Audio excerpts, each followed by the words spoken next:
Aceh Explore menampilkan halaqah dari Masjid Raya Baitur Rahman Banda Aceh.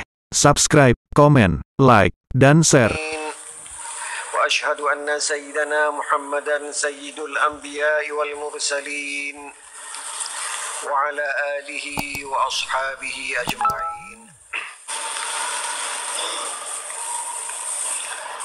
Hadirin hadirat peserta halaqah maghrib di Masjid Raya Baitur Rahman Banda Aceh, para pendengar Radio Baitur Rahman, para pendengar Radio Republik Indonesia, para pendengar Serambi FM, dan para pendengar radio-radio lainnya yang turut serta menyebarluaskan halaqah maghrib yang disebarkan dari Masjid Raya Baitur Rahman Banda Aceh yang kita cintai ini. Marilah kita panjatkan puji dan syukur kepada Allah Subhanahu wa Ta'ala yang tiada henti-hentinya memberikan rahmat dan inayah kepada kita semua berupa kesempatan hidup dari kita lahir sampai sekarang ini.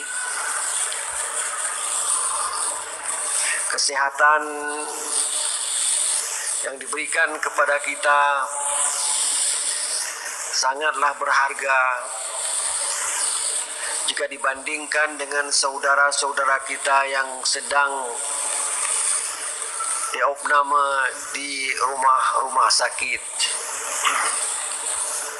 Salawat beriring salam mari pula kita sampaikan kepada baginda Rasulullah sallallahu alaihi wasallam yang hampir semua kita, atau bukan hampir semua kita, ingin berziarah ke makamnya. Saya terkejut ada beberapa orang jamaah tetap yang tidak kelihatan mungkin 15 malam. Rupanya beliau berkesempatan untuk melakukan umrah. Kita juga berdoa kepada Allah, ya Allah, jangan berikan kesempatan kepada mereka saja, berikanlah juga kepada kita ini semuanya, amin. Hadirin hadirat yang dirahmati Allah,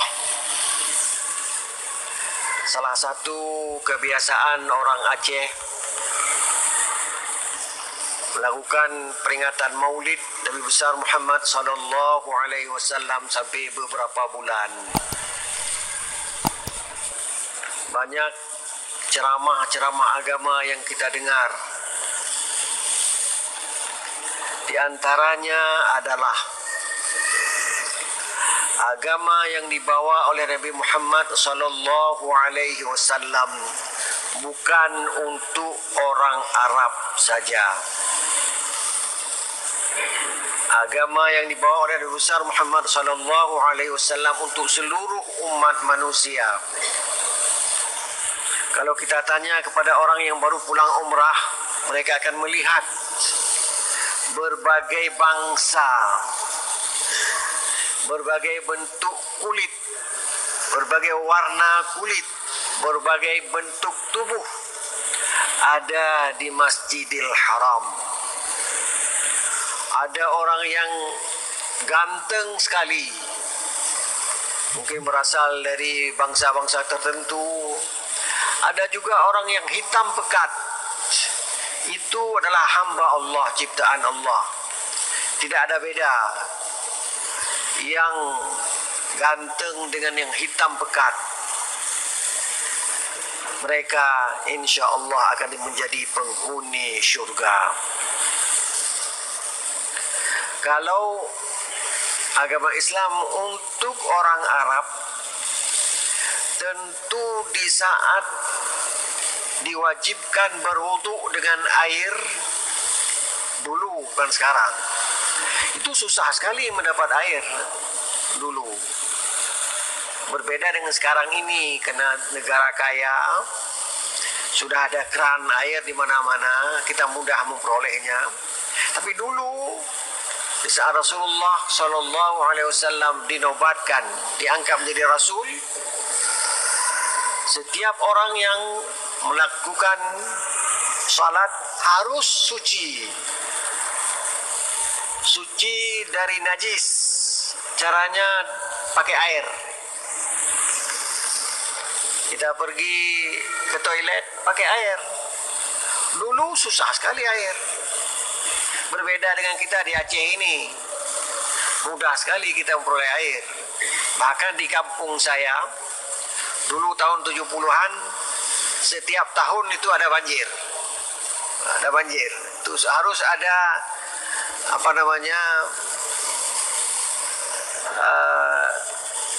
sampan. Kalau tidak bisa apa-apa. Itu kampung saya dulu sebelum Krung Aceh dibelah dua. Asal sudah akhir tahun kami sudah datang banjir. Jadi masalah air di sini nggak ada persoalan, tapi di Arab persoalan. Dan Rasulullah pun tidak saja mengajak orang untuk masuk Islam, orang Arab saja, tidak. Ada Salman Al-Farisi, jelas namanya saja Salman Al-Farisi. Al-Farisi itu dari Iran. Itu sahabat yang paling dekat dengan Rasulullah Sallallahu Alaihi Wasallam, dan usulnya diterima. Apa usulnya?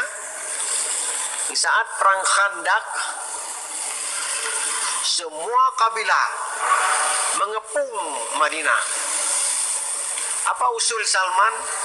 Tidak usah takut Rasulullah, kita gali parit. Digali parit, terkejut orang Arab. Gak ada pengalaman orang Arab gali parit.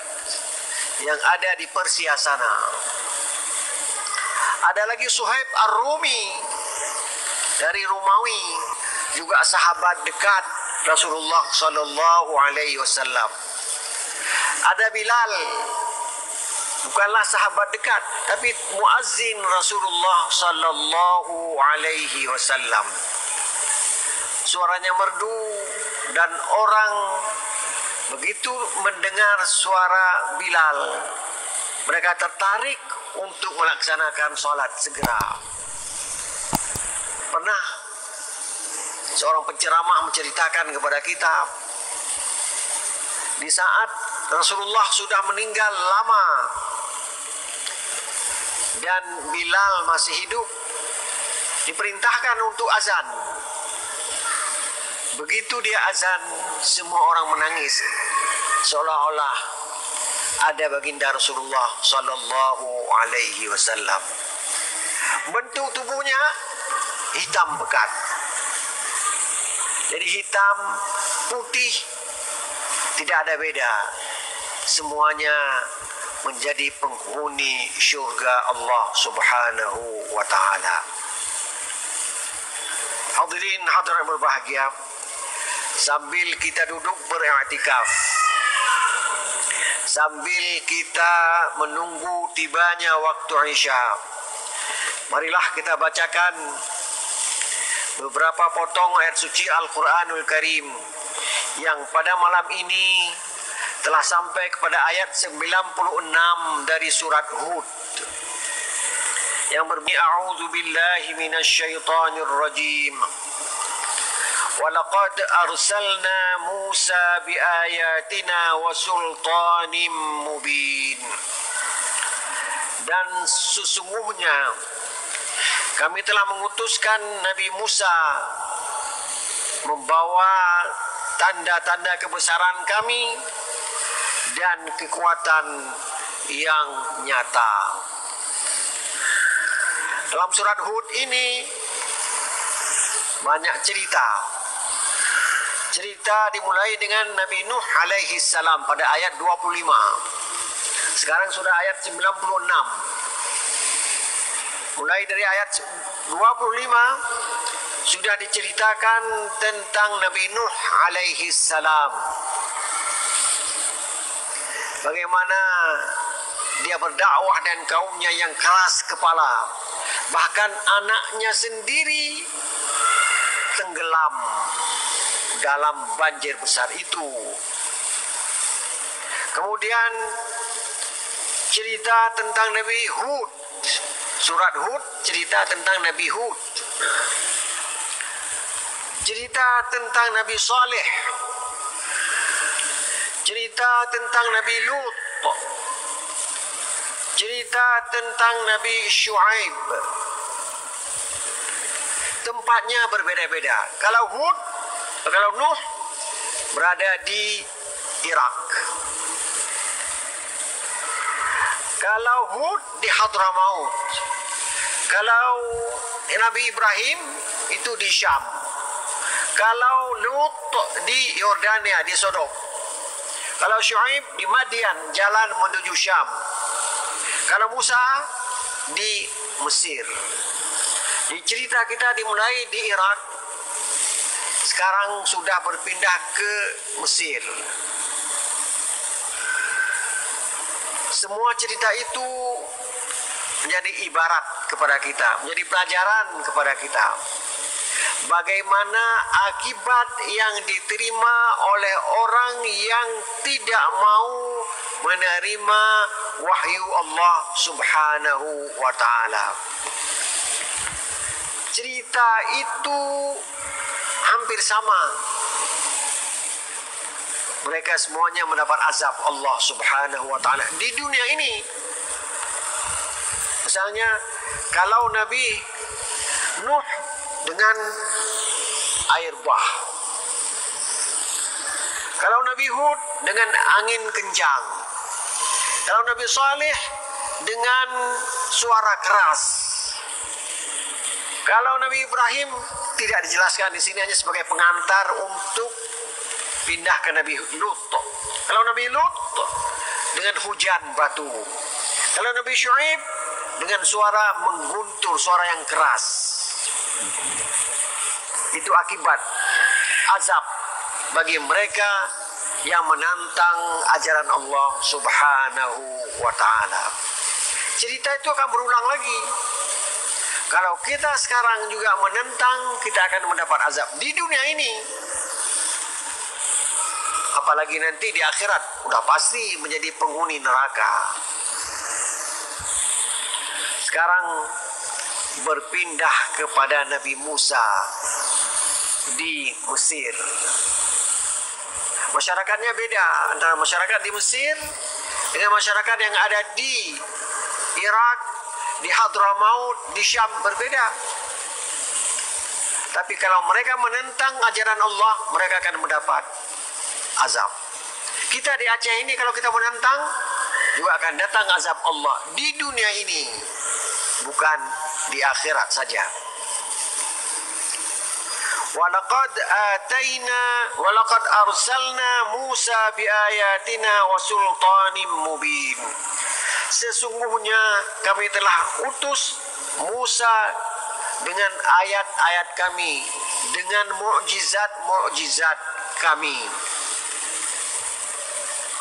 Hanya mukjizat ini lebih banyak dalam bentuk materi, benda. Benda itu kalau sudah hilang, tidak ada lagi. Berbeda dengan mukjizat Nabi Muhammad, Al-Quran. Al-Quran itu mukjizat dari dulu hingga sekarang. Kalau berbahasa Arab, bagaimanapun kita lama di Arab, tetap ketahuan dia itu bukan orang Arab. Seperti orang, walaupun dia lama di Aceh, tapi bukan keturunan Aceh, nampak waktu dia ngomong tuh nampak japa jubu. Kalau udah dibilang japa jubu, itu udah tahu dia. Orang Aceh tidak bilang kayak gitu. Japa jubu. Tapi orang yang ini japa jubu. Itu beda. Beda. Tetapi Al-Quran, kalau orang asing, orang ajam belajar betul-betul lillahi ta'ala, dia fasih sama dengan fasihnya orang Arab. Berapa banyak kita mendengar orang asing menjadi pemuncak satu dalam musabaqah tilawatil Quran di Mekah misalnya, atau di Malaysia misalnya, padahal orang Arab ada. Itulah salah satu bukti bahwa Quran itu mukjizat Nabi Muhammad sallallahu alaihi wasallam. Adapun mukjizat Nabi Musa banyak. Mukjizat Nabi Musa 9 buah. 9 ayatin.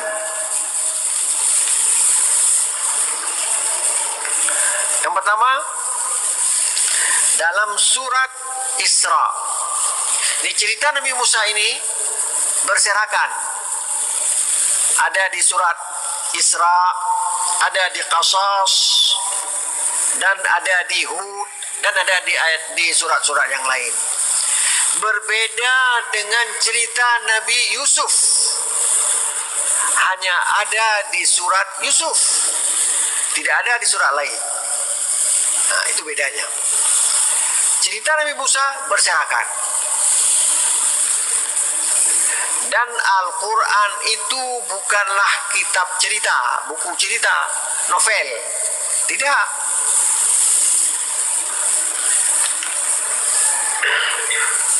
Al-Quran menceritakan tentang Nabi Musa dengan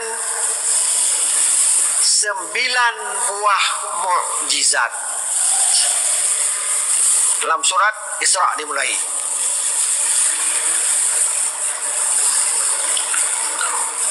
Bismillahirrahmanirrahim. Wa laqad atayna Musa 9 ayatin. Kami telah memberikan kepada Musa 9 buah bentuk mukjizat. Fas'al Bani Israel. Tanya pada Bani Israel. Kalau kalian mau tahu, tanya saja pada mereka. Iz ja'ahum, ketika datang kepada mereka, faqala lahu Fir'aun, ketika Nabi Musa datang kepada Bani Israel, dia berkata kepada Fir'aun. Fir'aun berkata kepada dia. Fir'aun memberi komentar kepada Nabi Musa, kamu bukan seorang nabi, bukan. Itu. Fir'aun mengatakan, wa inni la'azunnuka ya Musa mashura. Kata Fir'aun, kamu Musa, saya duga orang kena sihir. Orang kena sihir ngomongnya tidak menentu. Seperti kita orang yang demam, panas, ngomongnya tidak menentu. Jadi omongan kamu itu persis orang kena sihir, kata Firaun. Firaun takut sekali kerajaannya itu direbut orang.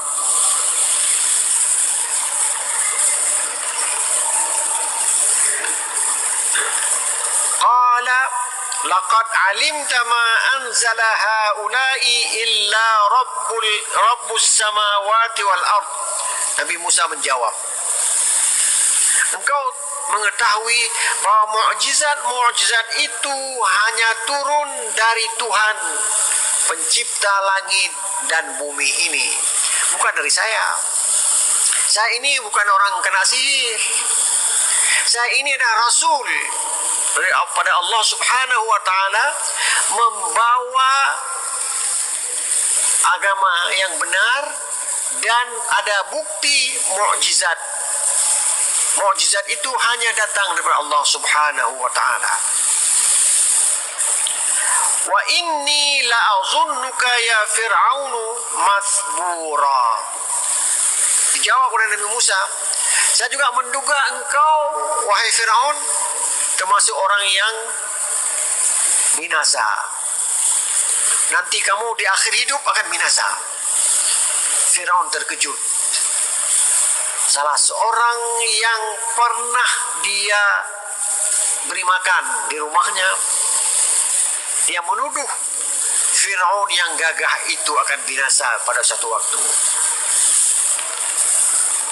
Nabi Musa bisa berkata demikian karena ada berita langsung daripada Allah Subhanahu wa ta'ala. Bukan dibuat-buat. Nabi itu tidak menceritakan sesuatu kecuali ada datang wahyu. Nabi itu la yantiqu 'anil hawa. Dia tidak berbicara sesuai dengan hawa nafsunya. Seperti kita. Kita ini kadang-kadang berbicara sesuai dengan hawa nafsu kita. Ada cerita sedikit, kita tambah sedikit bumbu, pindah lagi kepada orang lain, bumbunya tambah lagi, pindah orang ketiga, bumbunya tambah lagi. Akhirnya yang sebenarnya itu sedikit, tapi bumbunya yang banyak. Leboh panah, ke orang leboh panah. Itulah kira-kira. Tapi kalau para nabi tidak, dia bagaimana yang sebenarnya itulah yang disampaikan.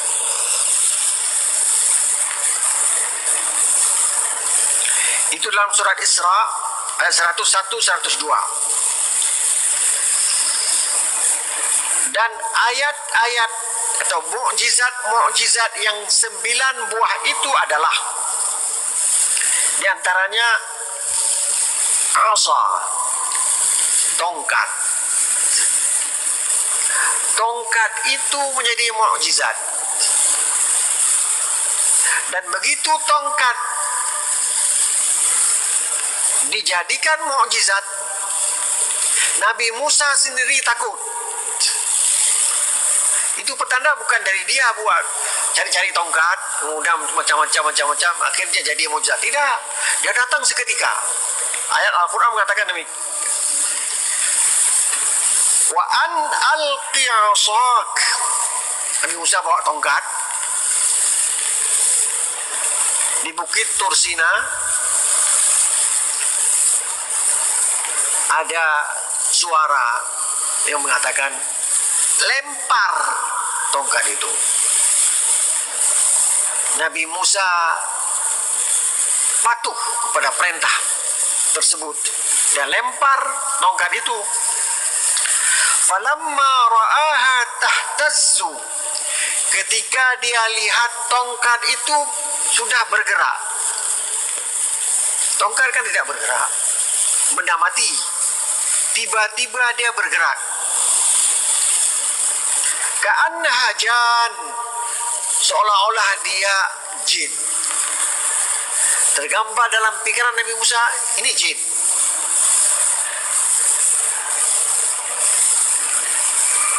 Walla mudbiran, langsung dia balik, lari.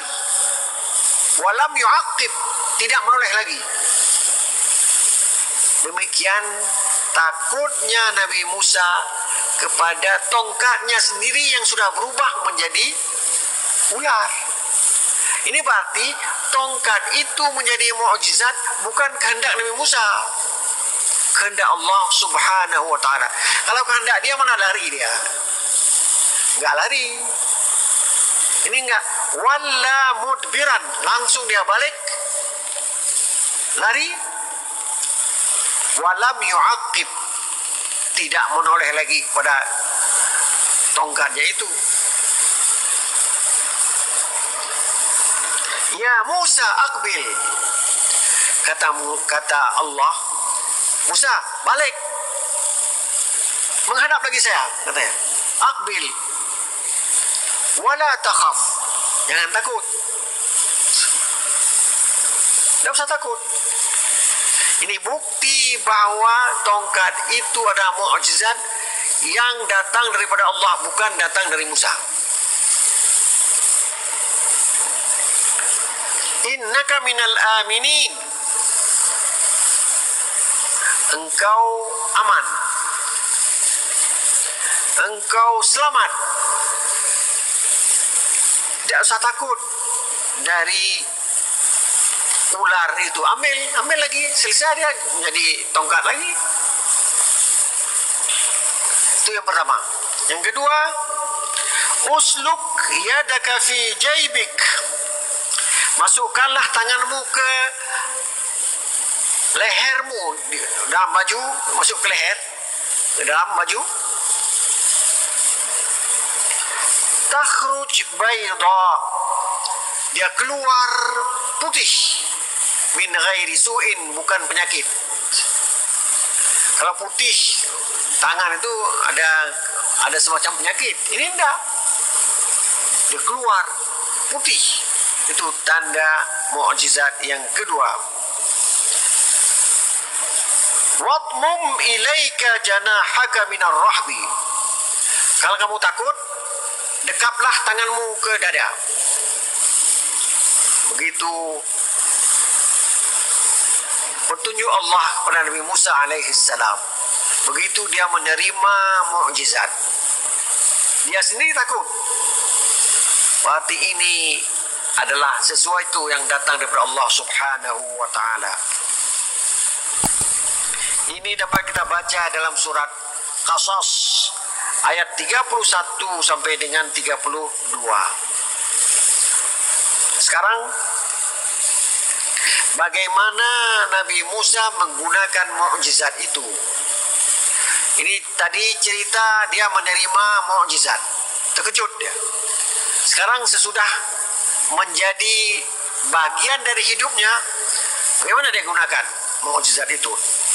Dalam surat Al-A'raf ayat 117, 122, Allah memberitahukan kepada kita, wa auhayna ila Musa, kami wahyukan kepada Musa, an alqi asak, lemparlah tongkatmu. Ini terjadi di saat ada pertandingan antara Nabi Musa dengan tukang sihir yang dikumpulkan oleh Firaun. Firaun menduga ini sihir. Kalau sihir bisa dilawan dengan sihir. Dikumpulkan semua tukang sihir yang ada dan mereka senang sekali datang. Kenapa? Kalau dipanggil oleh Firaun pasti dikasih oleh-oleh. Nah, program. Kira-kira begitulah. Nah, amplop. Nanti bawa amplop nanti. Kalau ada saya bilang amplopnya untuk tuan, isinya untuk saya gitu. Nah, jadi ada sesuatu yang diberikan oleh Firaun. Mereka sangat gembira waktu dipanggil oleh Firaun. Mereka datang semua. Mereka melempar semuanya menjadi benda-benda yang bergerak.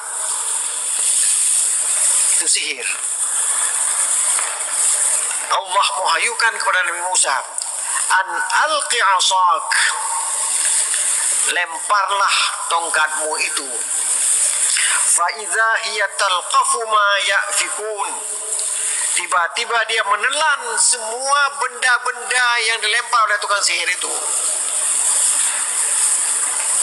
Jadi tongkat yang kecil itu bisa menelan apa saja yang ada itu. Demikian penggunaan tongkat sebagai mukjizat Nabi Musa alaihi salam. Fawaqa'al haqqu, baru nampak mana yang hak, bahwa Nabi Musa dan tongkatnya itu yang hak, benar adanya. Wa batala ma kanu ya'malun, batillah, hilanglah, tidak ada gunanya apa yang mereka kerjakan itu. Yang dilempar oleh tukang sihir itu tidak ada harganya dibandingkan dengan tongkat Nabi Musa alaihi salam. Fahulibu hunalika, mereka di saat itu kalah. Para tukang sihir itu kalah. Dan mereka tahu itu bukan sihir. Seperti foto. Kalau tukang foto tahu ini bahwa ini foto yang dirakit. Yang ini diambil sedikit, ini diambil sedikit, jadi satu. Misalnya seseorang duduk di satu tempat, seorang lagi satu tempat lagi, bisa seorang duduk di satu tempat. Nah, itu orang yang ahli. Itu bisa, foto itu tahu dia tuh. Kalau kita nggak tahu, boleh jadi kita percaya. Ini tukang sihir juga begitu. Begitu melihat, ini pasti bukan sihir. Mereka kalah. Wanqalabu saghirin. Mereka berubah menjadi orang yang kerdil, punya hebat, mau mengalahkan orang lain. Sekarang baru tahu, rupanya ada orang yang lebih hebat dari saya lagi. Wa ulqiyas saharatu sajidin. Lantas mereka jatuh sujud kepada Allah Subhanahu wa ta'ala. Qalu amanna bi rabbil alamin. Mereka langsung beriman kepada apa yang diimani oleh Nabi Musa alaihissalam. Rabbi Musa wa Harun. Tuhan Nabi Musa dan Tuhan Nabi Harun dan Tuhan semua manusia yang ada di bumi ini.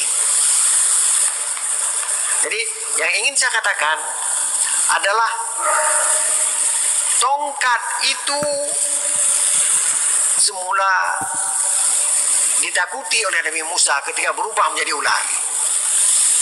Tapi dia gunakan nanti untuk menghancurkan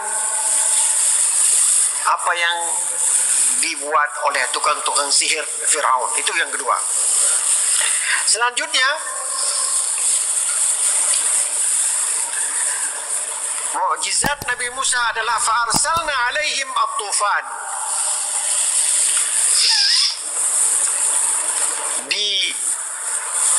Dikirim banjir besar. Kemudian wal jarad. Jarad itu adalah belalang. Jadi di zaman itu Nabi Musa banyak belalang. Kemudian wal qummal, ada kutu. Lantas wad dafadi'. Dafadi' itu apa ya? Katak. Banyak katak. Kemudian wadam. Selanjutnya air berubah menjadi darah. Air berwarna merah seperti darah. Itulah beberapa mukjizat Nabi Musa agar Bani Israel yang keras kepala itu mau beriman kepada ajaran yang dibawa oleh Nabi Musa alaihissalam. Kemudian wasultanim mubin, dan kekuatan yang sangat nyata. Apa kekuatannya? Kekuatan Nabi Musa sanggup menghancurkan Firaun. Firaun tidak ada tandingannya. Lantas Firaun dengan bala tenteranya mengejar Nabi Musa dan pengikutnya sesampai di Laut Merah. Di depan laut, di belakang Firaun. Situasi sangat parah. Semua pengikut Nabi Musa sudah menyerah. Habis kita ada. Di belakang Firaun dan tenteranya, di depan laut. Mau kemana lagi kita? Habis sudah. Allah mewahyukan kepada Nabi Musa untuk memukul laut itu. Terjadilah air terbelah. Mereka masuk sehingga sampai ke tepi yang satu lagi, ke Sinai. Begitu sampai Firaun, langsung dia dengan bangga mengatakan, ini coba, inilah saya sanggup membuat air bisa berhenti terbelah. Sekarang kita masuk, kita kejar Musa sampai ke sebelah sana. Begitu sampai di tengah, air bersatu lagi, mereka tenggelam di situ. Dan sebelum tenggelam, sebelum mati Firaun, di situ dia bertaubat. mengaku, saya ini tidak ada kekuasaan lagi, saya akan beriman, dan sekarang sudah beriman kepada Tuhan Nabi Musa alaihissalam. Taubat di saat itu tidak diterima lagi. Kita juga begitu. Kalau sudah di kerongkongan, sudah grog di kerongkongan itu, garah, kita bertaubat, tidak ada lagi waktunya. Sekarang pintu taubat masih dibuka. Marilah kita bertaubat. Dari cerita Firaun itu berguna untuk kita, bahwa taubat itu ada masa akhirnya. Kalau sudah sampai di waktu itu, sudah nampak apa yang sudah kita kerjakan itu, dan seolah-olah tempat kita sudah tahu di mana, tidak usah bertobat lagi, sudah selesai soalnya. Jadi cerita-cerita itu semuanya berguna untuk kita. Marilah kita gunakan kesempatan hidup ini untuk kita bertaubat kepada Allah Subhanahu wa taala. Wassalamualaikum warahmatullahi wabarakatuh.